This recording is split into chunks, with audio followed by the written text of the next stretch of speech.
Hello everyone, gain your ज्ञान में आप सबका स्वागत है। आज हम ट्रिक से याद करेंगे महत्वपूर्ण आयोग और उनके स्थापना वर्ष को। तो चलिए देखते हैं। सबसे पहले राष्ट्रीय महिला आयोग। जो राष्ट्रीय महिला आयोग है उसकी स्थापना हुई थी 1992 में। अब इसको याद कैसे करेंगे? तो देखिए, यहाँ है महिला। महिला महिला में मतलब महिला कौन होती है? माँ, बहन, दादी, नानी। तो बहन बहन भी आ रही है महिला में।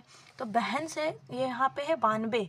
तो बहन 92 वो को बहनवे 92 ऐसे बोलेंगे तो इस तरीके से ये याद हो जाएगा कि राष्ट्रीय महिला आयोग की स्थापना हुई थी 1992 में। उसके बाद देखेंगे प्रशासनिक सुधार आयोग। उसकी स्थापना हुई थी 1966 में।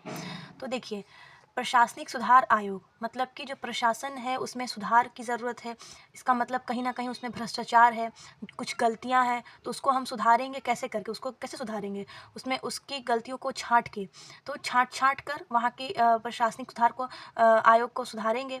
तो छांट कर मतलब छांट कर सुधारेंगे तो छाछठ, उससे मिल रहा है 66। तो प्रशासनिक सुधार आयोग की स्थापना हुई थी 1966 में। अब देखेंगे राष्ट्रीय बाल संरक्षण आयोग। उसकी स्थापना है 2007 में। ठीक है, 7 यानी 7। ठीक है, 7। तो राष्ट्रीय बाल संरक्षण आयोग मतलब कि जो बच्चे हैं उनका संरक्षण मतलब कि उनको सेफ रखना। तो सेफ से 7, सेफ और 7 एक मिलता जुलता सा वर्ड है। तो इस तरीके से याद करेंगे कि राष्ट्रीय बाल संरक्षण आयोग की स्थापना हुई थी 2007 में। ठीक है, इसके बाद आते हैं सरकारिया आयोग। सरकारिया आयोग की स्थापना हुई थी 1983 में। तो सरकारिया आयोग यानी सरकारिया सरकार, सरकारी जो जॉब लेने के लिए लोग क्या करते हैं? तरसते हैं, है ना? तो तरसते हैं, तो उस तरह तरसते हैं मतलब 83, यहाँ है 83। तो उस तरीके से याद करेंगे, तरसते हैं सरकारी नौकरी लेने के लिए। तो सरकारिया आयोग 1983 इस तरीके से याद करेंगे। अब यहाँ पर है नीति आयोग। नीति आयोग की स्थापना हुई थी 2015 में। इसको कैसे याद करेंगे? जो नीति होती है, नीति यानी कि जो रूल रेगुलेशन बनता है उसको क्या करना पड़ता है? पढ़ना पड़ता है, पढ़ के समझना पड़ता है। धीरे धीरे जब हम समझते हैं तो फिर हमें समझ में आता है कि इस नीति का क्या मतलब है। तो पढ़ना से 15, पढ़ना 15। तो इस तरीके से नीति आयोग की स्थापना हुई थी 2015 में।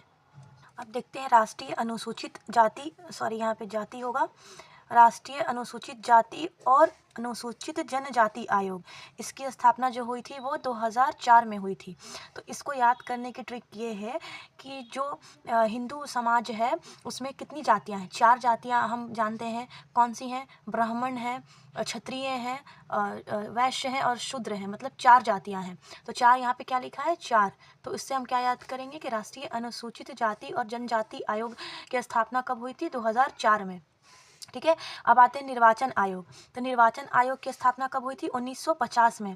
देखो यहाँ पर क्या है? निर्वाचन, निर्वाचन, पाचन, निर्वाचन और पाचन सिमिलर शब्द है, सिमिलर वर्ड है ना? और पाचन 50, पाचन 50, ये एकदम से मैच कर रहा है। तो ऐसे याद करेंगे कि निर्वाचन आयोग की स्थापना हुई थी 1950 में। अब है संघ लोक सेवा आयोग। संघ लोक सेवा आयोग की स्थापना हुई थी 1926 में। ठीक है, तो देखो यहाँ पर है सेवा। जब हम किसी की सेवा करते हैं तो हमारी सामने वाले की नज़र में कैसी छवि बनती है? अच्छी छवि बनती है, इमेज बनती है बेहतर। तो छवि, छवि से रिलेटेड करेंगे किसको? 26 को। छवि 26। तो संघ लोक सेवा आयोग की स्थापना हुई थी 1926। अब है वित्त आयोग। तो वित्त आयोग की स्थापना कब हुई थी? 1951 में। 1951। तो यहाँ देखो, जब भी वित्त का मतलब पहले क्या होता है हम समझ लेते हैं। वित्त किसको बोलते हैं? रुपया, पैसा, है ना? तो हम किसी को जब शगुन में क्या देते हैं? जब पैसा देते हैं तो कितना देते हैं? 51, 151 इस तरीके से करके। तो 51 से क्या रखेंगे कि वित्त देते हैं, तो शगुन में पैसा देते हैं कितना? 51 रुपया। तो इस तरीके से इसको ट्रिक लगा के याद कर लेंगे। तो आज के लिए इतना ही। इस वीडियो में आपको अगर ट्रिक अच्छी लगी हो तो आप दूसरों को भी शेयर कीजिए। और अगर इस ट्रिक को 2 से 3 बार आप बस सिर्फ देख लेंगे और जो भी मैंने ट्रिक बताई है उसको माइंड में एक बार रिकॉल कर लेंगे तो ये आपको एग्ज़ाम में 100% याद आएगी और इससे आपको फ़ायदा होगा।